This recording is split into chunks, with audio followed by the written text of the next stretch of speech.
And I think that had I been adopted and I found her, I'd be like, the fuck do I do with this? It's none of our business. It's funny though because we were raised in the same house, right? So like different people are different thing, and by all means, I'm not saying I'm like the best. Like I've got a lot of my own issues. But there also is genetics in play here, and Sure. both you and your sister were adopted. She wasn't adopted. Do you not know this story? You know what? I don't really listen to you. I kind of glaze over when you talk.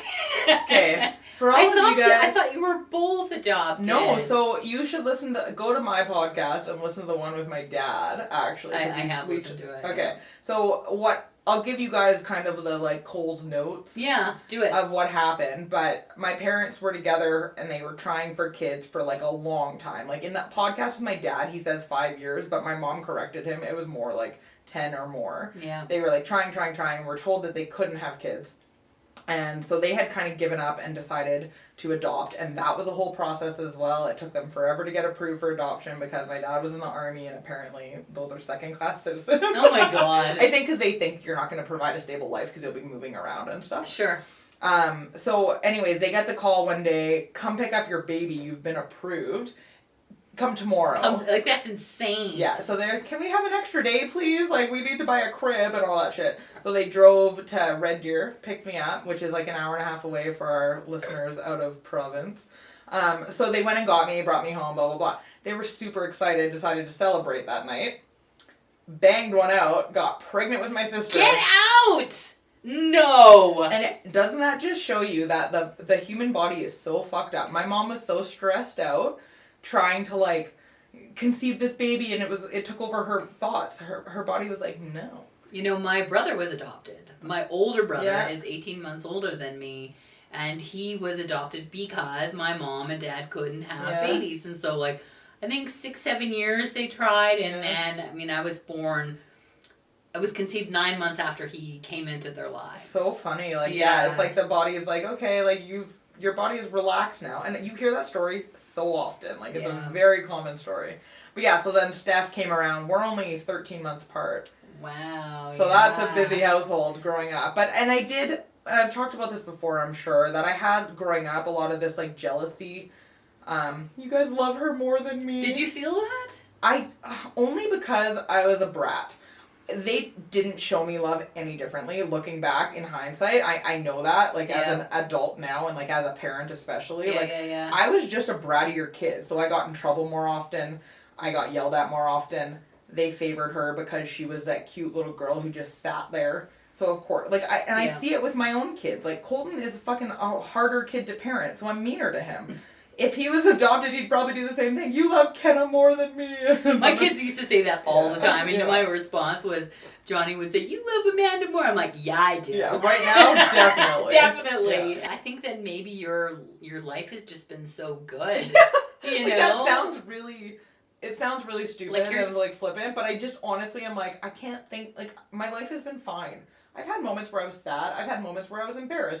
I think it all comes down to the person that you were born as. And, like, I've talked to other people who were adopted at birth and felt this complete trauma about the fact that they were adopted. Their parents were wonderful. Yeah. Everything was great, but they felt abandoned in their soul. Yeah, see, like... You know? I feel like I should feel that way because that's, like, what you're supposed to feel like. No, don't go down that road. But, like, I haven't. I've gone 35 years and I definitely have. Do you want to meet them?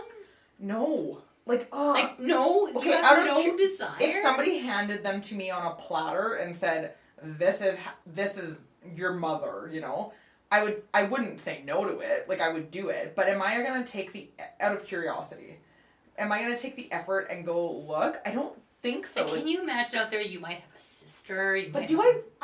I'm so worried about introducing extra drama to my life that I just don't...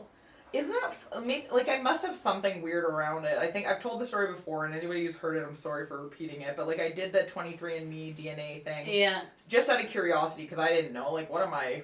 Irish? English? I don't fucking know. Yeah, right? yeah.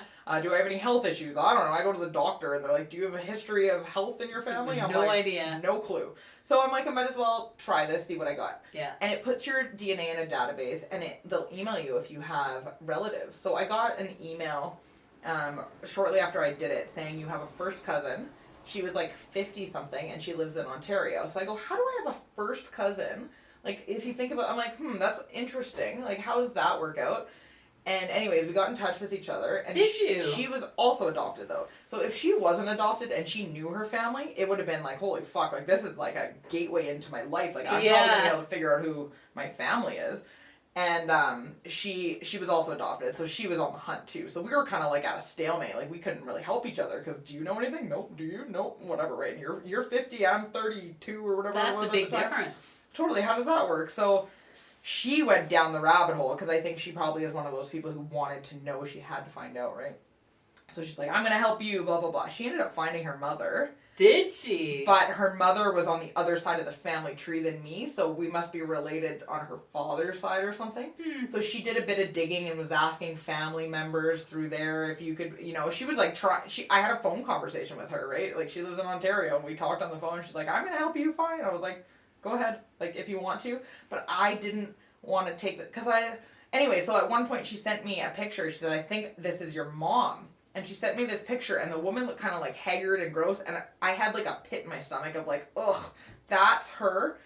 And I felt, it turns out it wasn't her. We figured it out, but like, I don't want to deal with that disappointment and like disgust. Interesting. You know what I mean? So I would almost rather not know. So, I think she kind of gave up on, because at one point she was like calling me all the time and reaching out, and I'm gonna do this for you. We're gonna find your family. And I was like, okay. And like I said, if she were to hand me on a platter and say, these are your family members, I wouldn't say like, oh fuck, I don't care. Of course I would look into it and try to, reach out or whatever. And parts of me throughout my life growing up, I've always kind of been curious about it, but I don't know. I would definitely want to know, and I wish that I was adopted So I could go on this hunt. So I could go on hunt, and but I think about, oh my god, like, me and my mother are so completely different. Like, if you could imagine a person completely different than me, that would be my mother. Yeah. And I think that had I been adopted and I found her, I'd be like, the fuck do I do with this? Oh, there you go, right? Like, that's a very, like, so...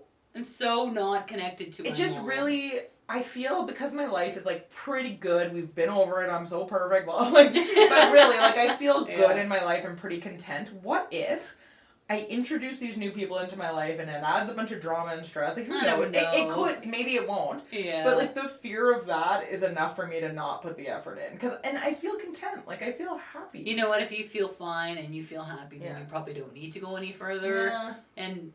part of me is curious, though. And, a big part of me is, like, growing up, like, I don't have anybody blood related to me.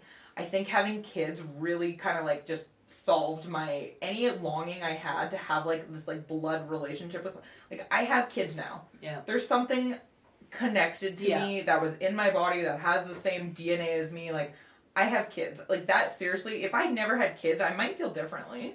Yeah. But I feel okay about it. Like, I really do. I like the life I've built. I like what's going on.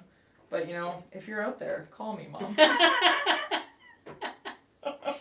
If you're a woman, I'm going to say 55, 60. Yeah. And you look like this. And you lived in Red Deer in 1985. Yeah. Give us a call. Give us a call. Wouldn't that be crazy? Fuck. This podcast has such a big reach. Yeah. It's bound to get through. It's none of our business.